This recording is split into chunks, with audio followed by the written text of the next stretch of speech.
And our next speaker will be Nick Murray. He's from GameConsulting.net. And what Nick is going to talk to us about a little bit is building and running game economies. Given what we just heard from Emery, I think game economies are going to be super important to get out there and get more users, even if they're not spending as much, but just getting more money flowing through a paid game economy for hard currency. And I'm betting Nick is also going to talk a lot about how soft currency game economies work as well. Nick, how are you doing this morning? Hey, I'm doing well, thanks. And yeah, I will try and cover everything I can in the 20-minute slot. Not much, but hey, congratulations. Let's get going with Nick. Thank you. All right. I'm hoping everyone can see the screen. If not, someone jump onto audio and tell me. Cool. So today we're just going to talk about some practical advice for game economy design and balancing. As a brief introduction, I'm Nick. I've been working in consulting for the last couple of years. Been working in the games industry for about 11 years, I think, total. As a consultant, I've worked with companies like Rovio, Spiel Games, Crazy Labs, Nitro, etc. There's a few examples of the ones there. And I do kind of workshops, deconstructions, hands-on design, balancing, a bunch of different things, really. And as a quick highlight of my previous career, my first job in games actually led me to doing online virtual weddings in a Korean MMORPG. And here's a couple of screenshots for you. So typing out a wedding service in a Korean MMORPG feels like a distant memory, but fun times and probably a good time to be had during Corona, actually, in that MMO. All right, so some initial thoughts on economy design, just to get us warmed up. So credit to Deconstructor of Fun for breaking this down so eloquently. Basically, if we think about the traditional model of games, like the boxed game that you would buy on a shelf 10 years ago, that basically means you are going to spend $60. You're paying out of pocket. You know, you're at a loss, and then at some point, depending on how long the game lasts for you, you get a sense of value. So if the game is 3 hours long for $60, you probably feel like you've made a loss. If the game is a few hundred hours, like a Grand Theft Auto 5 or Red Dead or an MMO of some kind, then you get a large amount of value out of it. With the freemium free-to-play model, it's a little bit different because obviously the player pays nothing up front, and the creators have to kind of take that hit. Now, the importance of designing a good economy basically is this point kind of where it slightly goes red and then green again. That's the kind of pinch point where you would hope that a game economy is actually forcing someone or pushing someone a little to spend. And the economy design helps convince the player to spend in the first place, but it also helps convince the player of the value that they're receiving from that point. And then obviously it continues on in this chain. In an ideal scenario, if you have a spender who repeatedly comes back, repeatedly receives value, etc. So how do we start about creating a strong economy? First thing on that is that there's no such thing as a perfect economy. Basically, real world economies as a point of comparison are constantly shifting, particularly now during pandemic. Obviously, like there are a lot of economies that are suffering. The games industry is doing quite well. But for individual game economies, you don't really have to worry about political situations as much. There are other factors that you have to be more concerned with though. And those are primarily your kind of player-focused factors. Things like different types of players. Like some players will grind like crazy in order to boost all their soft currency. Some players will simply like spend their way to the top. Some players have 10 minutes to play a day, other players have 10 hours. There's a lot of differences in the way that you can think about your different types of players, and subsequently designing a perfect economy that suits everybody's needs is just not going to be possible. So worth acknowledging. Oh, that's good. I have a Google error. Give me 1 second. I have to reload. Or do I? No, all good. Let's try again. I'm going to reload this. It's not the level of technical problem that I expected to have, but we shall see if we can continue.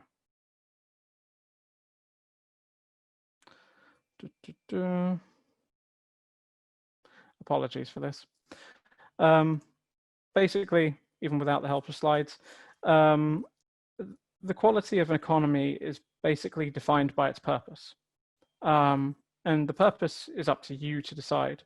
So that can be based on either retention or monetization. These are the two kind of primary vectors that people would look at. So you can have an economy which is focused more on just making sure that all your players are going to be happy, and they stay in the game. There's a bit of challenge, but they never feel the need to spend. Or you can find a way to just try and get as much money out of your players as you can as quickly as possible. Like, both options are viable. I wouldn't necessarily recommend kind of either extreme. To give you a couple of examples, Idle Miner Tycoon is a game that is very much focused on retention. They're extremely generous in terms of the starting currency, in terms of like ads to boost your currencies, lots of giveaways, prizes, and very occasional difficulty spikes.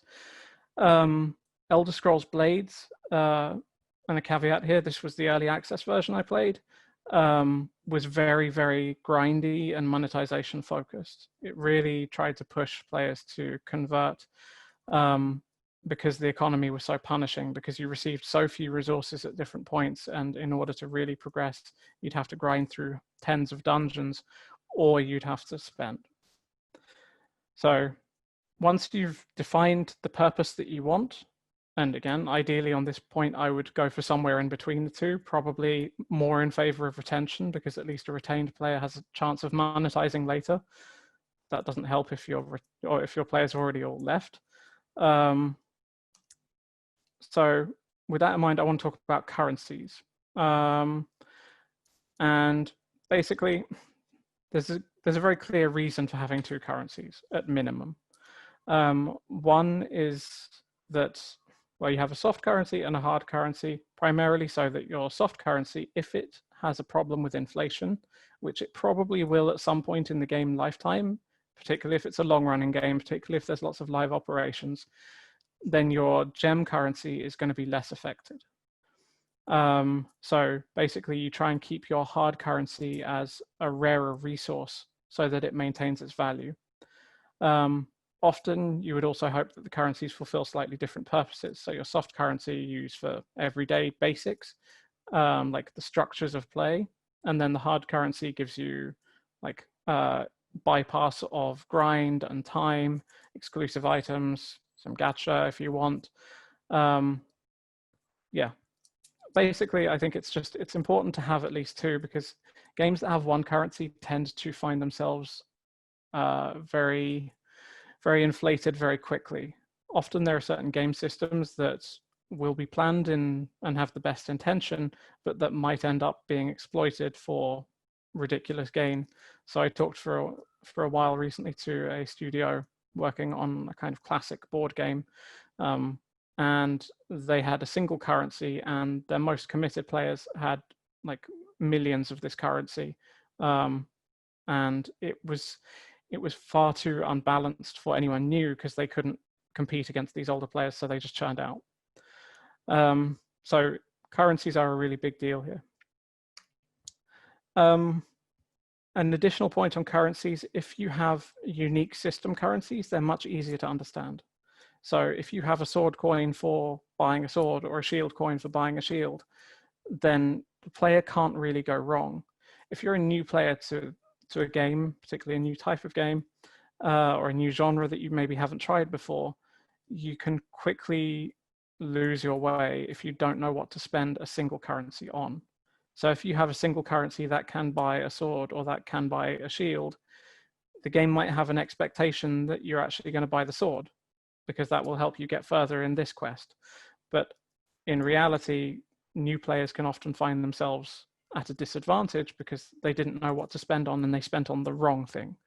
So in some ways, it's actually just much easier if you can have unique currencies for different things so that players have a clear understanding of where they should be spending their money.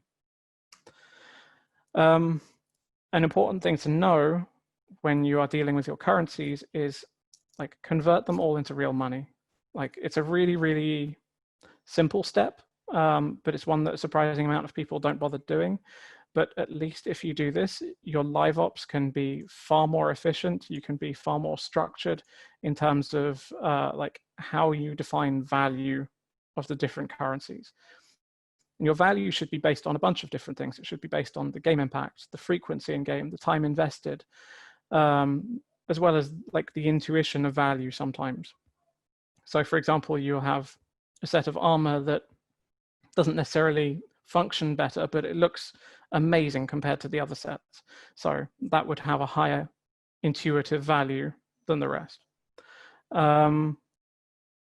Yeah, so the last thing I want to mention on this section is about hard currency gain hierarchy, which is a bit of a mouthful, but basically all I'm saying here is in a lot of games, it can be unclear as to where the best place to get your currency is. So hard currency should always be something that is desired, it's coveted, people want to get their hands on as much as they can to buy a new item or to skip a bunch of timers, whatever it happens to be.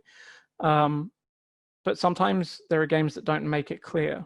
So if we think about some games that maybe allow you to skip timers with ads, that's fine, but then if I can skip all my timers with ads, then why would I ever bother spending on gems to do the same function?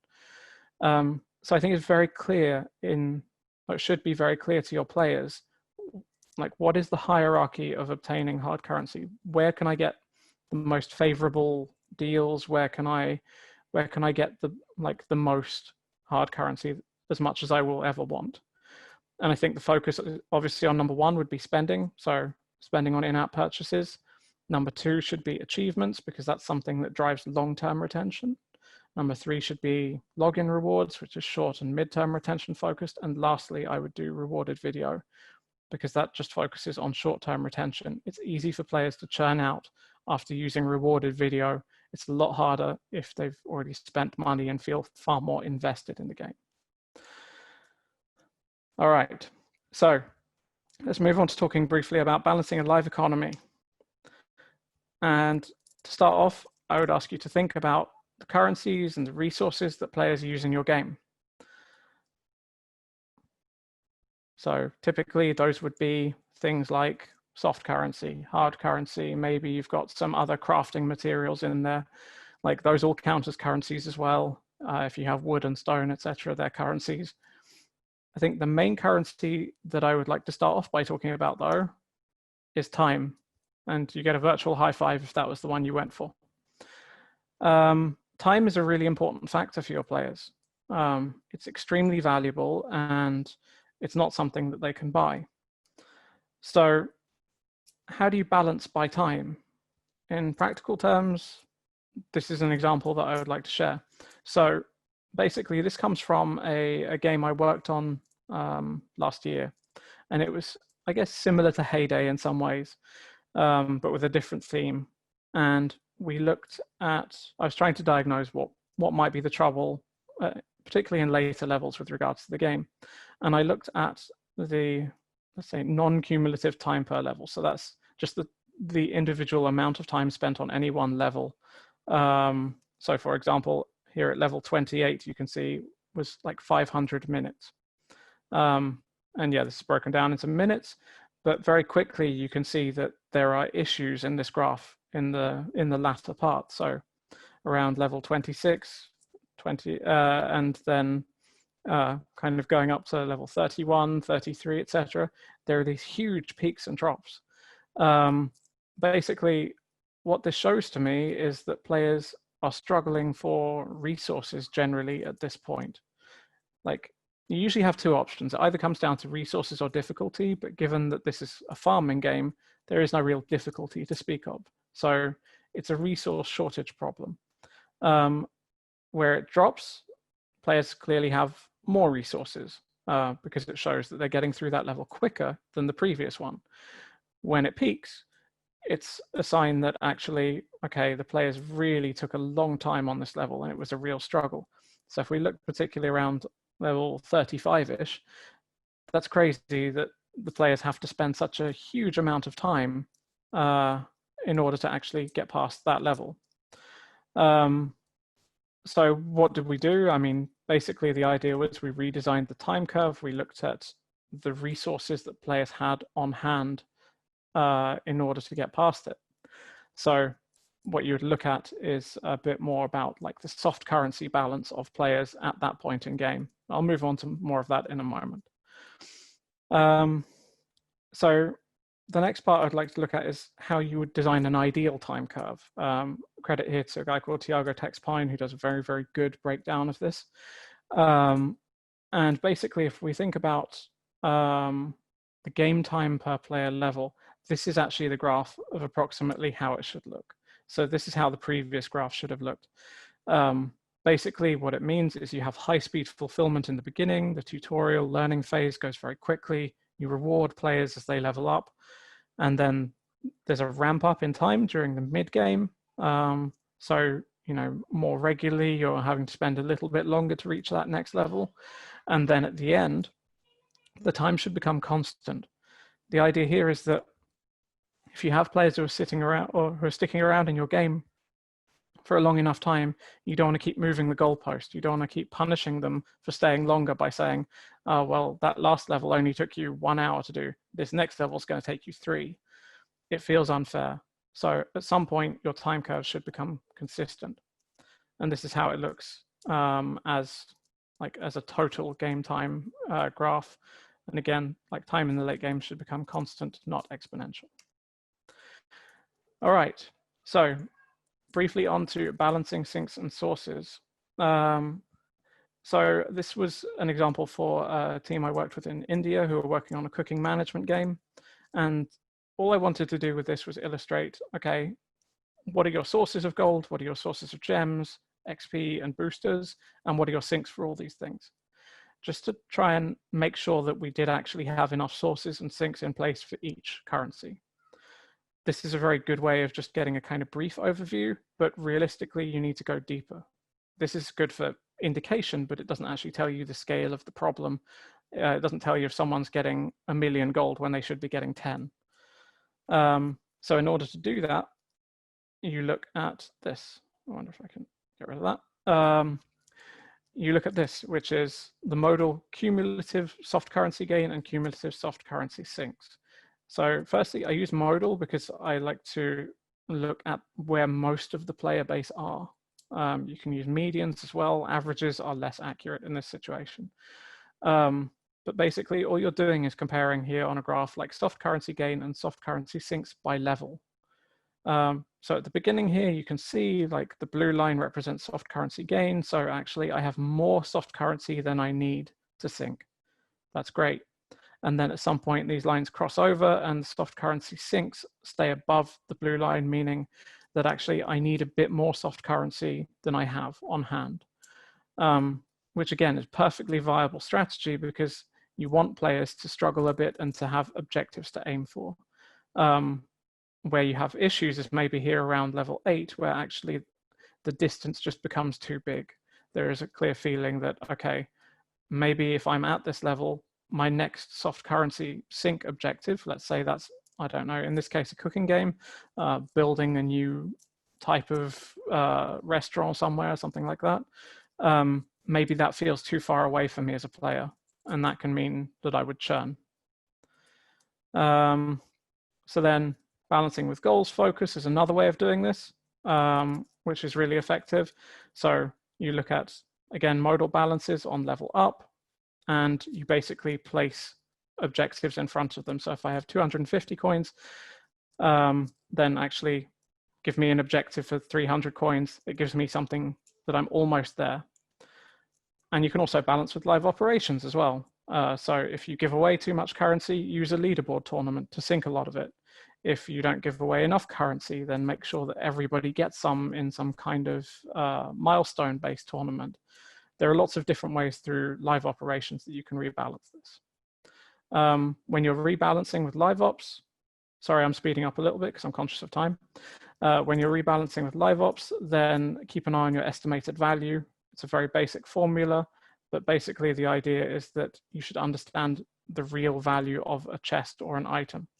So for example, in this case, this chest has 750 normal value, 350 promotional, it's a 214% EV. Then you would put this on a graph where you see your revenue and correlate that to your effective value to make sure that all your promotions are actually working as they should be. So final steps, tracking and data. So play test as much as you can of this stuff, because if you play test your economy, you'll often get a very quick feeling of if it feels good, if it feels broken or not. There's really no substitute for it, and playing the game from the beginning is important. A/B testing is another great way of doing this, particularly soft launch phase, preferably not post-launch. So as a brief summary, game economy should fulfill the purpose you define. More currencies means more to keep track of, but it simplifies player choice. Align all currencies to real money and help your players understand the hierarchy of currency obtention. And then balancing by time is a good first step. Then compare sinks and sources based on cumulative soft currency. Think about how you can work goals into the mix and boost retention, and then correct balances with live operations with a consistent estimated value. And then if you make changes, measure the implications quantitatively, qualitatively through tracking, playtesting, and A/B testing. And last point, I will be doing a much longer, you can tell I had to rush a lot at the end there, a much longer masterclass actually hosted by Pocket Gamer. The provisional date right now is 20th to 21st of July. So keep an eye out for that on the Pocket Gamer website. Thank you very much. Hey, that is fantastic, Nick. I really appreciate you doing that for us. I'm sure there's a huge virtual round of applause happening right now. So just bask in that for a minute. Thank you. I'll catch my breath for a minute. Yeah. We did get some good questions. For example, what happens when you've got ad revenue, games that monetize primarily through ad revenue? Do any of the ratios or do any of the rules around soft currency and hard currency change in that case? Yeah, basically, if you're trying to like gauge the value of your soft currency, then you need to keep in mind all of the different sources that players can get it, and actually using ads to double soft currency or triple in some cases for different things would definitely affect that overall value. So you need to take it into account. Precisely how depends on the type of game you're running and if your economy is actually balanced with those ads in mind. Because if you had the initial intention to always have ads that would increase the soft currency amount, then that's fine. Like you should have an economy capable of dealing with it. But if you added them at the last minute, then you need to double check on actually how much currency your players are getting from those ads and maybe start moving some other parts of the game around so that you're not making it too easy for them. So one example I'd like you to consider is where time is money. I mean, yes, my time is worth something, but how do we peg how much? For example, if I can get a widget for 99 cents, should I have to watch 30 seconds, 45 seconds, 60 seconds of rewarded ad videos before I can get that widget? I mean, the revenue that I get from the rewarded ad video is probably never going to get to 99 cents, but when is it a wash for the customer? Well, yeah, you'd have to watch probably a few hundred videos to reach your 99 cents. No kidding, yeah. And unfortunately, the value of the video tends to decrease the more you watch them without actually interacting with them. So yeah, it takes a very long time to reach that point. I would say when it comes to ad revenue, your best bet is keeping it on like a lower scale, and rather than give a widget worth 99 cents, then at that point you are actually better giving something that has more flexible value, like a soft currency. So at least with a soft currency, you don't have to give 100, you can give 10 or 50 or some other increment of it. But it's best generally not to give a kind of a single item, particularly one that has a value with regards to hard currency through ad monetization. Good call. How do you track the inventory of hard currency and soft currency that customers individually are carrying in your game and then cumulatively? Is there an off-the-shelf tool that you use for that, or did you have to code that up yourself? So, I mean, personally, I tend to work with whatever my clients are working in. So quite often they would be using different tools like Firebase, etc. But by far the best tool for doing this stuff is unfortunately doing SQL on your own database, just because it gets you like all of the information that you need instead of just some information that people think you might want. So you'll write all of the visualizations yourself then. Fair enough. Yeah. So when you notice that you've got an unusually high balance in soft currency across your user group, or maybe an unusually low balance, do you consider sales as a way to normalize that? Sorry, of soft Sales currency. on soft currency or sales on hard currency? I see. So, I mean, if you have an unusually high balance, then I would say basically I would focus primarily on competitive events that can drive people to spend, and then like having prizes tied to a leaderboard so that, you know, obviously like if you rank first in the leaderboard, then you get something worth more than your investment. But if you rank in other positions like 120th, you'll probably end up having invested more than you would get out of it. You'd still get a prize, but just not something as good. With regards to actually increasing the amount of soft currency, yeah, I would say maybe do some more generous events around live operations. So it's difficult to say without a kind of clear target in mind. But if you were running like a mid-core game, then do some more like guild-focused events where everybody gets like rewarded based on the number of fights they do. Or if you're like focused on a more casual game, then sure, do a currency sale or two. The challenge with currency sales is that it can be quite difficult to claw your way back from them. You can build a certain player expectation that you're going to do it again, and which is risky. Yeah, that does sound risky. So for the case of an excess inventory of currency, giving the opportunity more ways to absorb that currency, perhaps even putting the items that that currency can buy on sale. So if you could buy armor for 100 soft currency coins, if you had a sale, then maybe you could purchase the armor for 80 soft currency coins. Might encourage people to use up some of their soft coin inventory also. That's absolutely viable. Obviously you need to square that against how you're valuing your other armor sets, for example, because suddenly if this armor is so much cheaper, how does that reflect on the value of your other armors that you're selling? There are always knock-on effects to consider.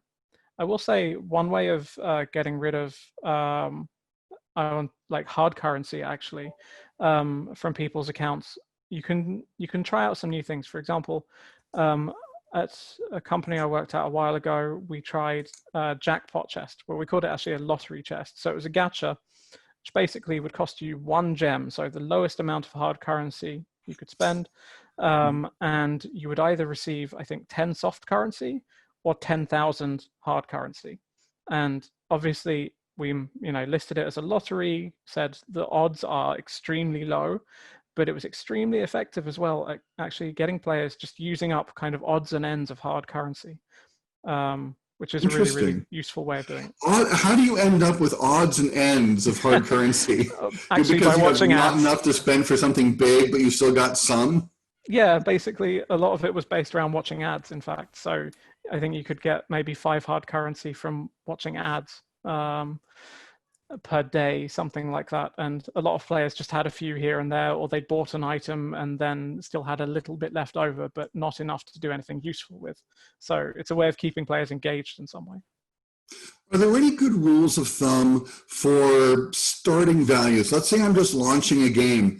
The economy is not going to start itself. I'm going to have to seed people with soft currency, with hard currency, with places to spend it. Are there any good rules of thumb for ratios on sources versus sinks? Not that I've come across, to be honest. It's publish that. You'll make $1 million in your book. Sure. It's another thing that's just very game dependent. So a lot of it will be down to the values that you're ascribing to the different like buyable elements of your game. So if you have lots of, let's say you're like an MMO and you have hundreds of items to sell, that means you can be a bit more generous with your hard currency up front. You get players more invested early on. Maybe you help them, you know, with a tutorial to even use that hard currency to buy something cool for themselves. But that's fine because you have the later economy debt to support it. The biggest challenge is making sure that you don't give away too much, which has actually been, I think, most games that I've seen so far. People are really worried about their players leaving, so they're actually trying to make sure that players receive a lot of stuff up front. And obviously the flip side of that is then players not feeling any need to spend. They need to feel that pinch that there's a, you know, there could be further value unlocked if I do spend. Don't you want people to get into the habit of spending your soft and hard currency so that when they do use it up, they've already become accustomed to it? Isn't that the strategy for providing so much at the start? Yeah, it definitely is, but there is a balance, right? Because again, if you make it too easy, then actually the game lacks challenge. So if you can breeze through everything, you buy every item you want along the way, then actually it doesn't make a compelling game. The most compelling games are the ones where you have to struggle a bit and then you overcome and then you feel powerful and then you struggle a bit again and then you overcome and you feel powerful. It's actually the puzzle game. It's how puzzle games are designed. So well, actually, puzzle games is a really good segue. So let's talk about casual word games. Do you really need to have two currencies for like a casual word game? Depends on your live operations. Like some casual word games would, for example, potentially inflate currency by running regular tournaments and paying out a lot of reward money on that basis. But no, in general, you don't need that many currencies for a casual word game because you're also not really going to have that much to spend on. Usually it's something like a hint. And at that point, you don't really need two currencies to buy a hint. Nick, I am really glad you're giving a master class because I have questions I could ask you literally for the rest of the day today. Hey, I wish I could, I mean, I might actually try to sneak into that master class virtually. Please do. Leverage my power as a moderator here.